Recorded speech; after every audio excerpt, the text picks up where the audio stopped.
Yo soy Carlos Quintero y tengo el honor de acompañarlos en este viaje. Esto es Sí se puede, Historias del Cambio. Hoy tenemos un episodio muy especial y no nada más porque es el último del año. Vamos a tocar un tema que es clave para cualquier persona que quiere generar organización y es el tema del liderazgo. Para Marshall, el liderazgo es aceptar la responsabilidad de habilitar a otros para lograr propósitos comunes en tiempos de incertidumbre. Usando la historia de Moisés, ese conocido personaje del Viejo Testamento, nos saca algunas lecciones específicas para generar un liderazgo efectivo. Dice la palabra líder significa muchos pecados, muchas cosas, donde quiera. So, uno tiene que definir a qué está refiriendo. Y muchas veces se confunde liderazgo con autoridad, porque tradicionalmente se identificaron. Para mí, ser líder es algo que se hace, no es lo que es. O sea, no es una posición que tú eres líder, porque sabemos muchos ejemplos de personas que ocupan posiciones de autoridad formal, pero son líderes para nada. Y tenemos muchos ejemplos de eso. A la vez encontramos en varios lugares de trabajo personas que están tomando o están practicando el liderazgo sin formal, sin título. So, para mí el liderazgo es aceptar responsabilidad para, ¿cómo dicen? Enable. Para Habilitar. Sí, aceptar responsabilidad para habilitar a otros de trabajar en común, de trabajar juntos para lograr un bien común en cara de incertidumbre. Porque cuando todo está trabajando bien, el sistema trabaja y no necesita liderazgo. Es cuando hay los problemas, las sorpresas, los conflictos, es cuando el arte, la práctica de practicar liderazgo se necesita. Porque eso es una forma de creatividad y de coordinar personas y eso. Porque si ser líder es nomás yo soy magnífico y lo que sea, eso no es líder. Eso es ser un ídolo, una imagen o algo, pero no. El liderazgo es una práctica, se trabaja con otras. Y en esa forma, como digo, hay personas que practican el liderazgo sin títulos. En cada barrio se va a encontrar. Y entonces el desarrollo del liderazgo es como el base de formar un movimiento. Porque lo que uno está buscando son las personas que están dispuestos de tomar responsabilidad para animar a otros que trabajan juntos, no que lo siguen como capitán o cacique o algo así. Es que de facilitar que otros trabajan juntos para lograr lo que buscan. Y esa es la práctica del liderazgo. Y nosotros lo enseñamos por medio de 5 prácticas que vemos que son elementos en la práctica del liderazgo, que es formar relaciones, es la motivación por medio de historia, estrategia, acción, haciendo cosas que realmente pasan, y estructura, y construir estructura para que podamos coordinarnos, podemos hacer decisiones. So, como digo, es como ver liderazgo como algo que se hace, no como algo que es. Y últimamente hemos estado muchos en formar equipos de liderazgo para ser más fuerte, más interdependiente y que nadie tiene la ilusión que tiene que saber todo, porque nadie puede. Y si forma un equipo, entonces se forma una interdependencia entre los que están tomando responsabilidad para otros, pero en que tú eres buen de estrategia, y yo toco la guitarra o lo que sea, pero podemos complementarnos y y necesito que tú tienes éxito para que yo tengo. No estamos en competencia, estamos contribuyendo nuestra parte para hacer un conjunto, como un equipo de soccer, un conjunto músico, y es un conjunto de liderazgo. Y eso lo probamos en la campaña de Obama. Y salió bien, porque antes de eso siempre dejaba el liderazgo con una sola persona. Y él o ella siempre se quemaba, porque todo el mundo venía a él con todo y hace burnout. Y no mantiene. Pero con los equipos es mucho más sostenible y fuerte. Eso es el desarrollo del liderazgo es, con un equipo de liderazgo, lo que está buscando es que cada uno desarrolle su propio equipo y otro su propio equipo. Y así se desarrolla el liderazgo en todo el movimiento. No nomás un cacique o como dicen, sí, un cacique. Un cacique que manda todo y todo lo demás le da obediencia. Eso no es poder democrático, eso no es poder del pueblo. Es todo sirviendo a uno. Y eso lo es. No es. Que me encantaría que nos cuentes de él en el contexto de la organización, que es Moisés. Ajá. Que yo sé que ha sido importante y es importante para esta pedagogía. Es mi ¿cómo dice? Mentor. Tu mentor. No, es interesante porque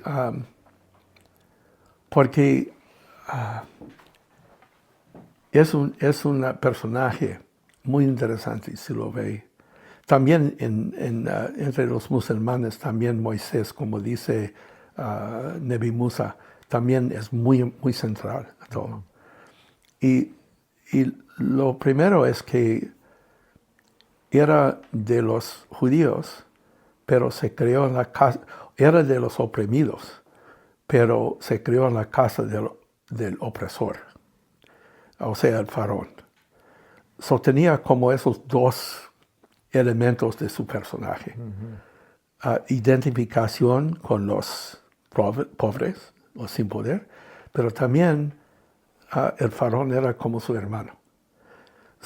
Era como una contradicción. Y cuando llegó a reconocerlo, no supo qué hacer. Y es interesante porque muchos de mis estudiantes tienen algo parecido.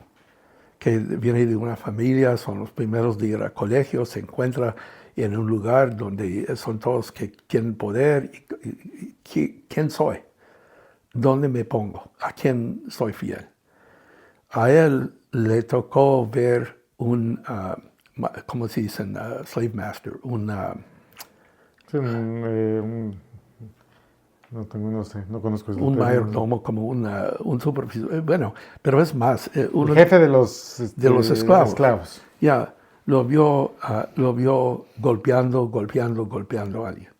Entonces él se metió y lo mató. Bueno, eso era un problema. O sea, no pudo controlar su ira. Y entonces llegó el día siguiente y los demás esclavos estaban reclamando, ¿quién te dio autoridad a ti que tú haces esto? Porque nos va a causar la vida más dura, y etcétera, etcétera. Encontró rechazado por los dos lados. Y entonces se fue al desierto, donde se va en Biblia para figurar qué va a hacer. Y ahí encuentra una esposa, un suegro y un trabajo de pastor. Empieza con esa identidad, conflicto de estoy afuera o estoy adentro, de cuál soy. Lo difícil es balancearlo. Lo fuerte es que lo puedo ver en una forma diferente. Los que siempre han estado esclavos se ve en la vida del esclavo. Los que siempre han estado farones se ve, pero él pudo ver los dos. Y en los movimientos sociales casi siempre hay líderes así, o equipos que vienen de adentro y de afuera, porque se necesita dos para ver, uno para entender la pena, pero la otra es para imaginar alternativos. Y porque la pena sin esperanza no llega a ninguna parte. Moisés es casi lo primero ejemplo de eso. Pero entonces, cuando está con sus borregos un día y se ve una bush, Un arbusto. ¿cómo? Arbusto. Un arbusto. Y parece que se está quemando, pero no se está comiendo, se está quemando, pero no desaparece. Y tuvo mucha curiosidad. Se parte del camino y acercarse. Y ese es cuando escucha la voz, Moisés, estás para liberar tu pueblo. Y como muchas veces le dije que no es cierto si era Moisés o Moisés, puede ser que hay un debate teológico de acerca de eso. Pero lo interesante es que él no dice, sí Señor, lo que dice es, no estoy calificado, no puedo hacer eso. Yo tengo un problema de la lengua y no puedo dar speeches de nada de eso. No, yo no. Y resulta una conversación muy larga entre Dios y él de por qué es su responsabilidad y de animarlo de tomar el riesgo. Y lo que lo convenza al fin no es tanto como la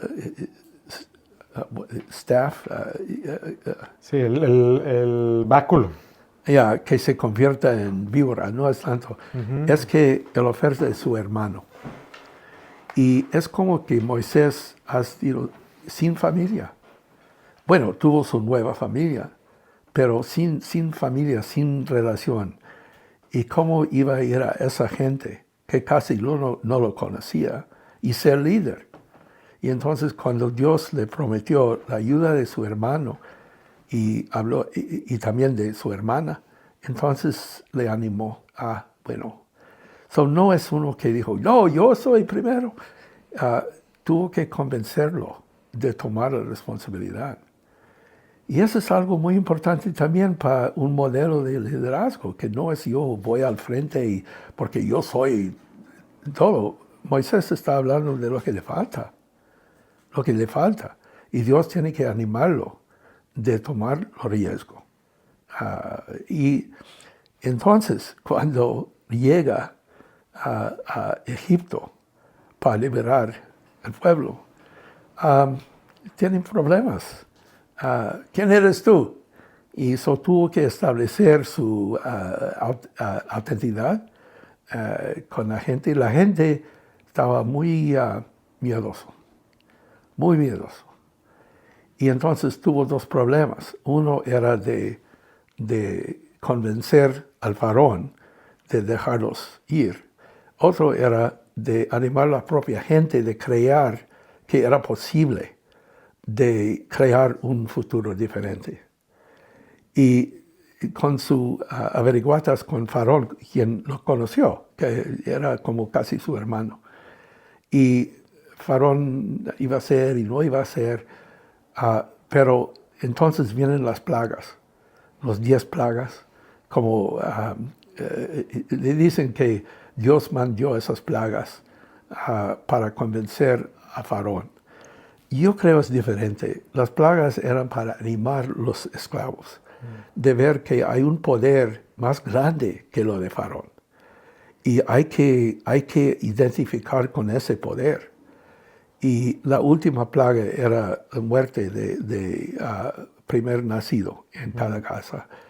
Y para reconocer quiénes eran los esclavos y quién no, tuvo que hacer una marca de sangre de una borrega en la casa. Entonces el ángel de muerte iba a pasar sobre esas casas y no llevarlos. O sea, era un requisito que la gente, que el pueblo, los esclavos, declárase públicamente, sí, soy. Y sin eso nada hubiera pasado. Y con ese hecho de escoger, de reconocer, entonces hubo bastante para empezar el viaje. Y muchos no lo ven así. Pero es muy importante porque el trabajo que él hizo con ellos, esto era todo su trabajo para el resto de su vida. Era de cómo iba a mantener esa comunidad en armonía, con ánimo, y eso es lo que pasa en el siguiente pasos. Y encuentra varios retos, como un día llega su suegro y ve que eso es cuando está en el desierto, en medio camino, lo que sea. Llega su suegro y ve que Moisés llega al trabajo, se siente en la tierra y todo el mundo está sobre de él. Esto. Y le dice, no está bien eso porque te vas a quemar a ti y a ellos también. Entonces lo que tienes que hacer es hallar entre todos, entre cada 10 encuentra uno que es de buen carácter y más o menos sabio y respeta a Dios y lo pones encargado y de cada 10 de ellos pones otro y de cada 10 de ellos pones otro y entonces llega a ti. Entonces lo que llega a ti es nomás los casos más grandes, pero así realmente no es crear como jerarquía, es distribuir autoridad entre toda la comunidad. O sea, desarrollar liderazgo. Y Moisés entonces dijo lo que él le aconsejó. El suegro era Jethro y era lo primer consultante de gerencia, yo creo, en la historia, porque supo hacer. Pero hay lección tras lección tras lección de liderazgo. Lo del, ¿cómo dicen? Golden calf. El borrego de oro. Ya, es un asunto que realmente es un cuento de cuenta más la gente o cuenta más la misión. Y él tiene que balancear, porque tiene que defender la misión de que van adelante, todo eso, pero al mismo tiempo tiene que defender la gente. Él está arriba en la montaña averiguando con Dios, luego baja y ve que la gente como dice, regressed. Sí, tuvieron una regresión. Y tuvo un ídolo ahí, y que su hermano lo hizo. Entonces él tuvo que enfrentar eso y enforcar una disciplina muy fuerte. Pero también con Dios estaba defendiendo, porque Dios dice, mira Moisés, ellos lo están perdiendo todo, y Dios le ofreció, bueno, ¿por qué no se acaba con ellos y hago otro pueblo? Y Moisés, no puedes, y los defiende. Está defendiendo la gente, a la vez disciplinando, a reconocer y a balancear misión y personas. Ese es un reto muy común.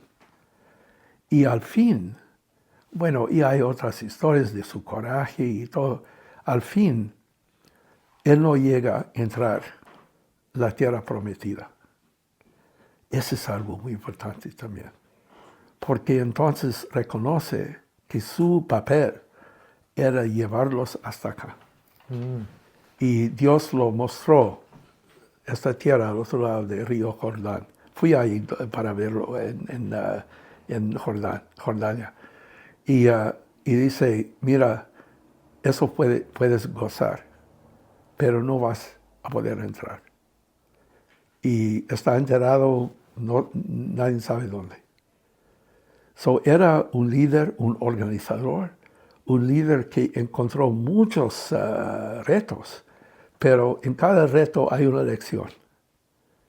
Y Y la última lección, que no es que mi hijo, no es que estoy construyendo algo que va a existir para eternidad bajo de mí. Tengo que dejar para que otros tomen liderazgo. Hay mucho en esa historia. Y hay más, pero lo que me gusta es que es un buen ejemplo porque hace tantos errores. Porque de los errores se aprende. Y eso es lo que pasa. Para mí es un buen ejemplo en los retos y los bienes de liderazgo. En el 2004, María Elena Morera nunca había organizado una marcha. Y organizó la marcha más importante que había habido en México en muchos años. Aquí nos cuenta cómo, siguiendo la definición de Marshall, aceptó la responsabilidad de habilitar a otros para lograr propósitos comunes. Sí, en 2004 fue un año en el que secuestraron a mucha gente en la Ciudad de México y entre ellos a 2 hermanos, los hermanos González. Los secuestraron y los encontraron a los pocos días tirados en un tambo, ¿no? Muertos y tirados en un tambo. Los amigos de estos 2 jóvenes me buscaron y me dijeron que estaban muy indignados por lo que había sucedido y que habían oído que yo había hecho declaraciones en medios al respecto. Y que entonces, muy curioso, porque me dijeron, como tú eres como tú sabes organizar una marcha, queremos que nos ayudes a organizarla. Fue extraño porque yo en mi vida había organizado una marcha. De hecho, nunca había ido a una marcha en mi vida. Pero viendo el dolor que tenían y el coraje por lo que les había sucedido, pues decidí que sí los iba a ayudar, ¿no? Y entonces les dije sinceramente, oigan, yo nunca he organizado una marcha, pero feliz, los apoyo. Y además en la misma época también asesinaron a una chica que se subió a un taxi, ¿no? La asesinaron, otra chica que la violaron, y otras personas que habían sido víctimas de secuestro.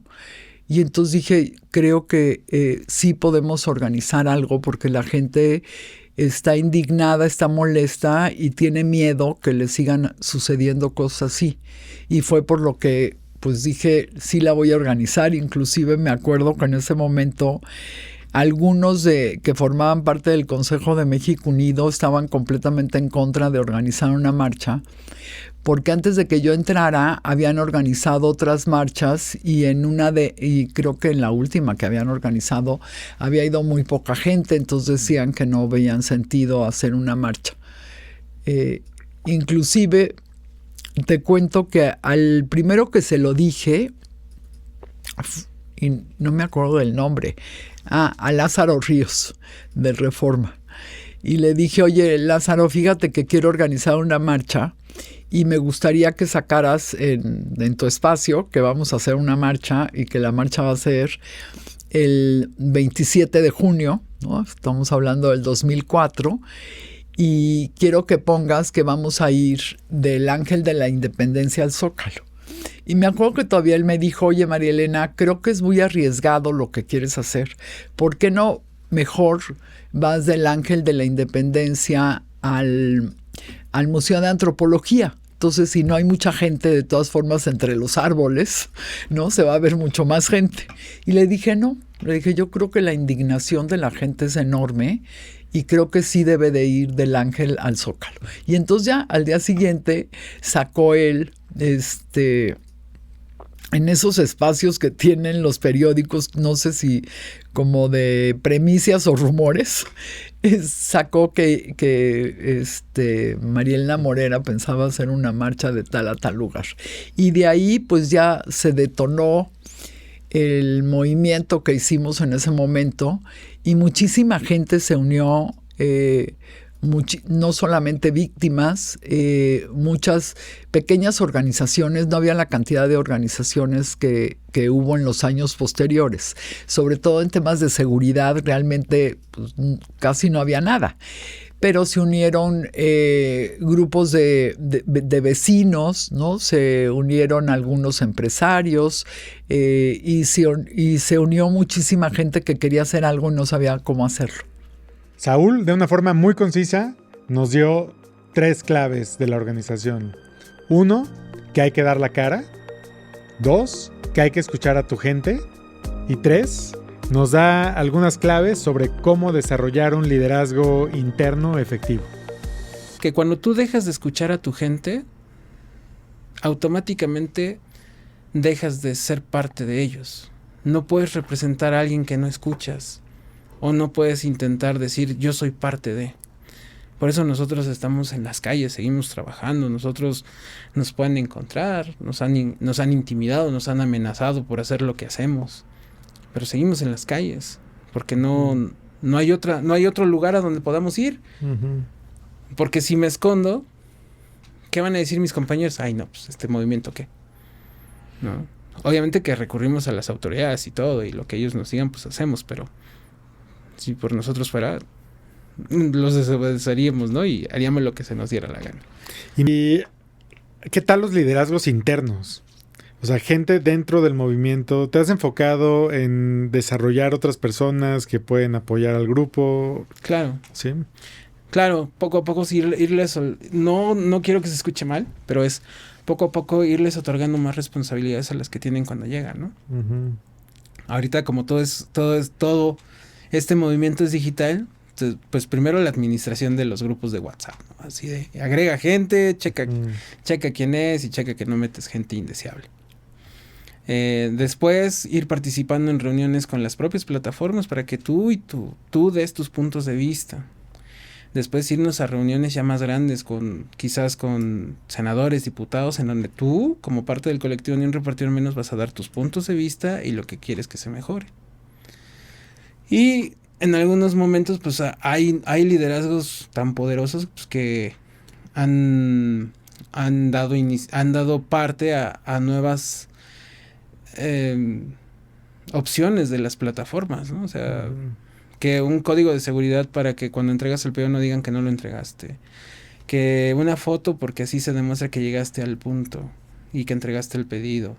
Y lo han tomado en cuenta, ¿no? Alejandra nos explica cómo se manifiestan o se cristalizan los liderazgos. ¿Dirías que un movimiento que también aplica esto cuando un movimiento ya no se sabe quién es el liderazgo y el liderazgo está disperso? ¿O es mejor tener liderazgos más centralizados? O sea, yo creo que hay de todo, ¿no? Marcelina Bautista, la trabajadora del hogar quizá más emblemática que hay en México, una persona que lleva muchos años luchando por los derechos de las trabajadoras del hogar y a quien yo respeto muchísimo, pues es para mí un ejemplo de un liderazgo legítimo, longevo, en el sentido de que lleva mucho tiempo en esto, congruente, coherente, persistente, ¿no? Y sin duda, en momentos donde yo tuve la oportunidad, el privilegio de acompañarla en un tiempo en su proceso de construcción de agenda y de las reformas, y yo lo que te diría es que cuando había dudas de qué hacer, sí había un liderazgo de parte de ella de decir es para allá, ¿no?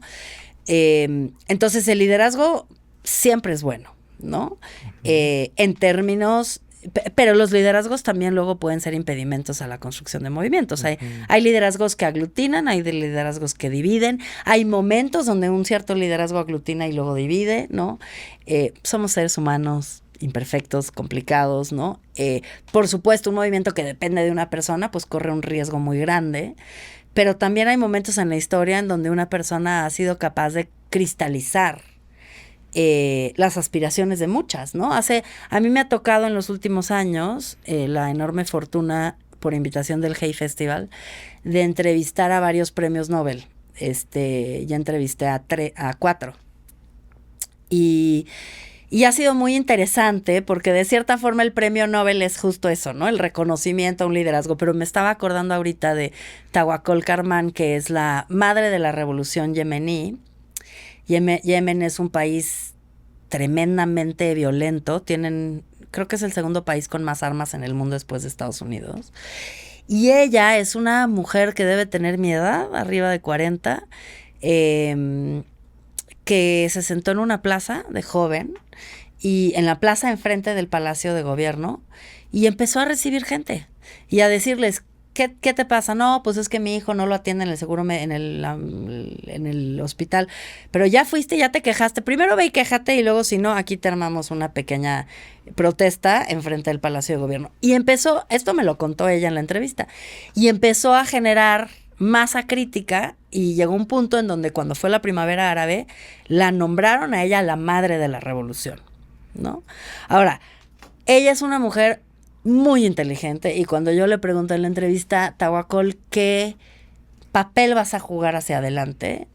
Me dijo, nosotros estamos en la denuncia, la construcción de la democracia, y las alternativas son de todos, ¿no? Un poco como diciendo, yo no puedo ser la responsable de todo lo que hay que hacer, ni nunca tendría yo la pretensión de que yo puedo armar una democracia en Yemen, un sistema económico justo y viable para todos. O sea, no puedo tener esa pretensión, ¿no? Yo creo que un buen líder tiene esa capacidad de, como de sin renunciar a su poder y a su liderazgo, también reconocer sus límites, ¿no? Gabriela nos cuenta cómo distintos movimientos se organizan de forma distinta. Algunos tienen liderazgos más centralizados y otros tienen liderazgos tan dispersos que ni siquiera son identificables. Y pensando un poco desde los movimientos antipatriarcales y feministas, ¿no? No hay líderes en ese movimiento. O en esa conjunción de movimientos. Claro, hay algunas figuras, ¿no?, que son centrales, algunas son figuras como pensadoras, teóricas, ¿no?, que han sentado las bases de cierto tipo de pensamiento que después se vuelve una praxis o lo que fuera, ¿no? Pero no es como que tú dices, claro, la presidenta de las feministas es tal, o me explico, como que no hay la candidata feminista del mundo mundial, o sea, eso no existe en ese movimiento, lo cual me parece una cosa muy interesante. Es algo complejo, o sea, y eso invita a mucha complejidad, pero es un movimiento en el que no se puede decir como, claro, la líder de las feministas es tal, ¿no? No como, no sé, pensando en movimientos de principio siglo pasado, ¿no? El líder sindical tal, o, ¿no?, el candidato tal del partido tal o cual, de derecha, de izquierda, del que fuera, ¿no? O de, no sé, si pensábamos en movimientos más internacionales como el movimiento socialista, ¿no? Sí habían los líderes, ¿no?, en el mundo que como que eran los faros de ese movimiento, por decirlo de alguna forma. Y eso es algo que a mí me parece muy interesante. Te digo, hay figuras importantes, figuras claves, mujeres, ¿no?, históricas, pero una lideresa no hay. Entonces, ¿cómo se concibe desde allí esta idea de liderazgo, este verbo de liderazgo? ¿Y qué quiere decir liderar un movimiento? O cómo se mueve orgánicamente un movimiento hacia alguna dirección, cómo lo encauzas si no hay líderes. Creo que el movimiento feminista y el movimiento antipatriarcal, sobre todo hace, ¿no?, como, no sé, en la última mitad, en los últimos 50 años quizás, no sé. Es interesante ver cómo se congrega y luego cómo también se disgrega, ¿no? No sé, dije últimos 50 años porque antes de eso quizás había una cosa muy clara, como por ejemplo obtener el voto, ¿no? Pero ahora hay muchas cosas y medio que se va encauzando, y a veces hay cosas que se contradicen, hay, ¿no?, como pugna, pero al mismo tiempo, como al no haber líderes, también se vuelve algo bastante fluido y adaptable. Quizás. Marcelina nos cuenta que aprendió de liderazgo de una persona que creyó en ella y la empujó para luchar y para hacer una diferencia. También nos cuenta cómo hoy, desde la posición en la que está, replica lo que aprendió para construir más liderazgos.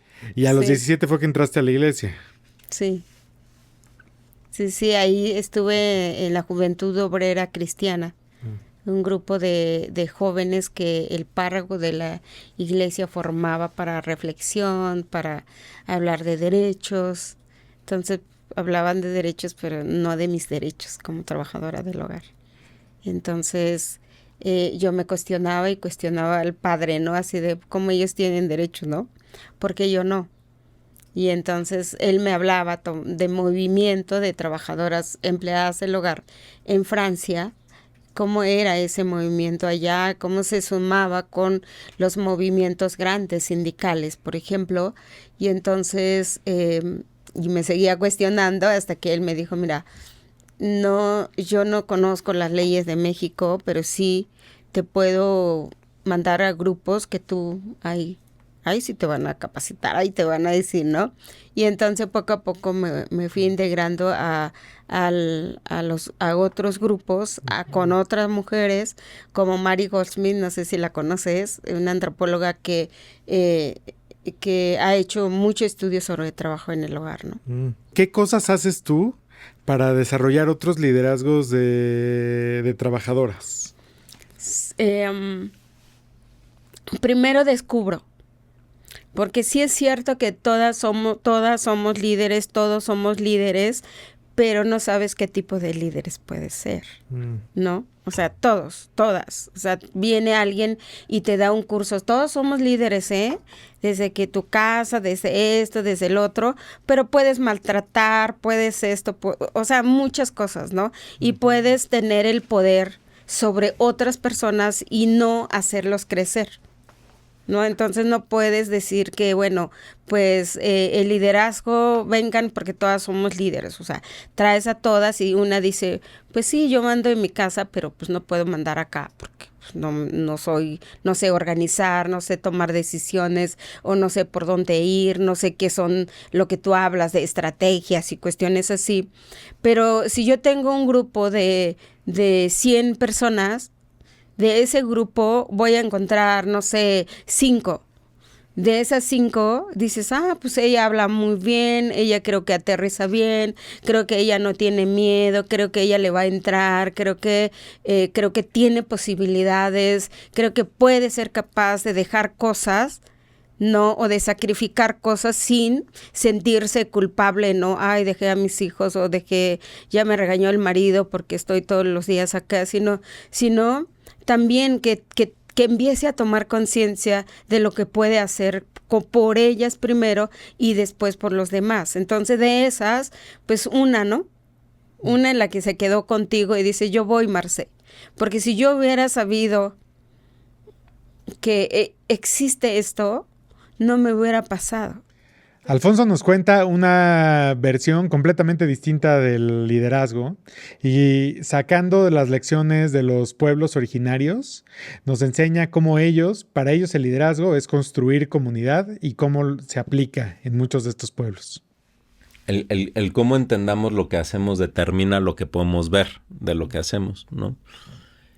Y me gustaría igual nada más como nombrar también lo que entiendo, que también es muy limitado, pero de lo que describen, por ejemplo, desde la comunalidad acá, ¿no? En donde comunidades, en diferentes comunidades en Oaxaca, como que están o han hecho esta labor de describir cómo es que resuelven la vida, ¿no? Y han descrito estos, pues no sé si son pilares de la comunalidad o cómo llamarlos, pero es como la tierra, ¿no? El territorio que habitamos, ¿no?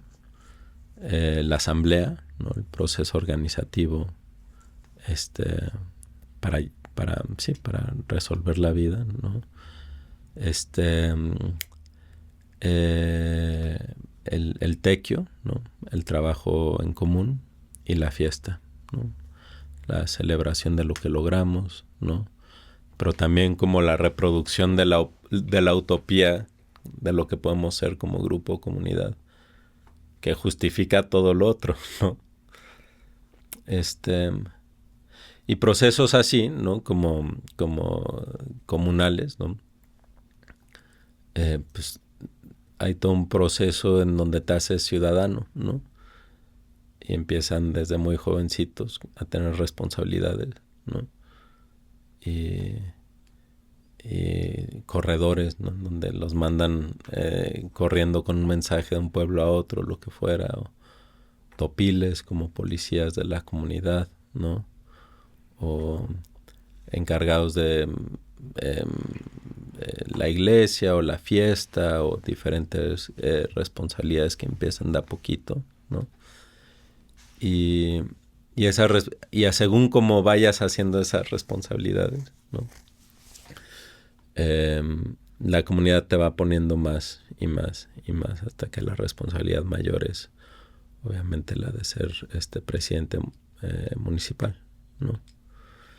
Y hay algo muy característico, o sea, no te pagan, no hay dinero por nada de esto, ¿no?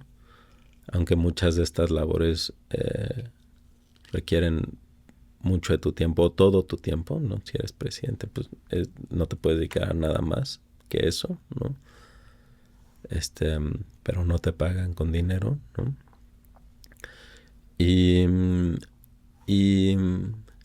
Y creo que se asume algo, ¿no? Como que se asume que o sea, se reconoce tu labor con más trabajo, ¿no? No se reconoce con menos, ¿no? O no se reconoce como con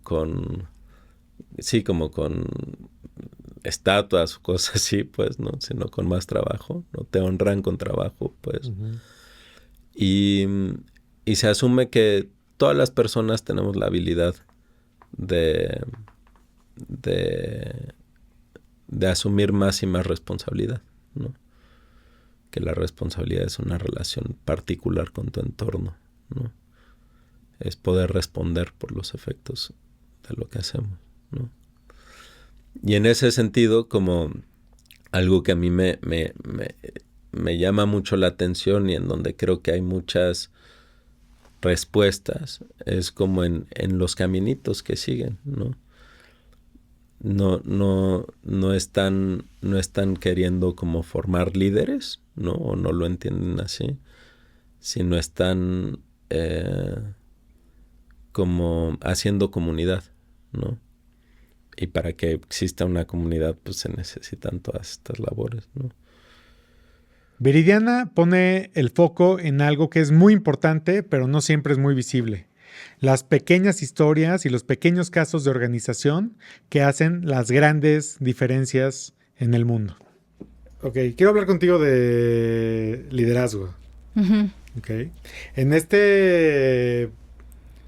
esta vida de no conformarse con lo que no es normal, uh-huh, que has elegido, has conocido a liderazgos que encuentres inspiradores, sí, ejemplares. Sí, muchísima gente. ¿Sí? Claro. ¿Me puedes platicar tal vez de alguno o de algunos? Bueno, muchos que son como los liderazgos sin nombre, ¿no? Uh-huh. O sea, como que a veces nos fijamos mucho en los grandes liderazgos. Y yo, cada que leo de los más grandes líderes del mundo, no sé, de Gandhi, quedo decepcionada, ¿no? Digo, ay, no era lo que yo me imaginé, ¿no? Ay, no, es que esta parte, ¿no? La regó, ¿no? O sea, el mismo, no sé, Mandela, ¿no? Es como, bueno, lees de Mandela y empiezas a entender todo lo que no hizo, todo lo que dejó de hacer, todos los errores que se cometieron, todas las asociaciones que tuvo, que, ¿sabes? Entonces siento que estos grandes liderazgos que hemos entronado y que hemos levantado, de pronto son muy fantasiosos, uh-huh, porque el liderazgo de verdad es muy sencillo. El liderazgo de verdad es la señora que se organiza con sus vecinos para hacer un chat y que en ese chat se pasen la información de cuando alguien está, ¿sabes?, rompiendo la puerta para tratar de entrar y para tratar de robar en el vecindario. Esa forma de liderazgo es, pues está ahí, está todos los días, y yo creo que de pronto está muy subestimada, ¿no? Porque se perciben a los liderazgos más mediáticos, a los liderazgos que, literal, que salen en la tele y que tienen sus podcasts y todo esto. Pero los liderazgos de base además tienen una resiliencia en este país asombrosa. No sé si te ha tocado, seguro sí, pero ir a una reunión de vecinos. No, bueno, tienes que ser resiliente. Tienes que tener tus mejores herramientas de comunicación, de paz, de, ¿sabes?, de dejar ir, porque realmente la organización colectiva es muy difícil. Y las personas que llevan esos pequeños espacios de liderazgo sabes, yo las respeto muchísimo. O sea, las respeto y me parece que son la semilla de pronto de cambios súper importantes en este país. Y empezamos este capítulo hablando con Marshall sobre el caso de Moisés, un personaje que se entiende desde el punto de vista religioso, pero se estudia poco desde el punto de vista de organización. Y su caso es muy interesante porque se cometieron muchos errores, y de estos errores se desprenden grandes lecciones que podemos aplicar en nuestro día a día. Aprendimos también sobre cómo y cuándo aceptar la responsabilidad de habilitar a otros para lograr propósitos comunes, de la importancia de escuchar a nuestra gente, y escuchamos de casos que fueron muy impactantes a lo largo del mundo, y especialmente en México. Hablamos de que hay movimientos centralizados y otros donde no se identifica un liderazgo, y tocamos el tema de la visión de los pueblos originarios para la organización comunitaria. Terminamos aprendiendo sobre cómo los casos pequeños pueden hacer grandes diferencias. Y te dejo con las siguientes preguntas. ¿Y tú qué estás haciendo para habilitar a otras personas para lograr propósitos comunes? ¿En qué casos, en qué temas no estás aceptando tu responsabilidad cuando si lo hicieras podrías hacer una diferencia? Que tengan muy felices fiestas. Yo soy Carlos Quintero y esto fue Sí se puede, Historias del Cambio. Nos vemos en enero con un nuevo episodio.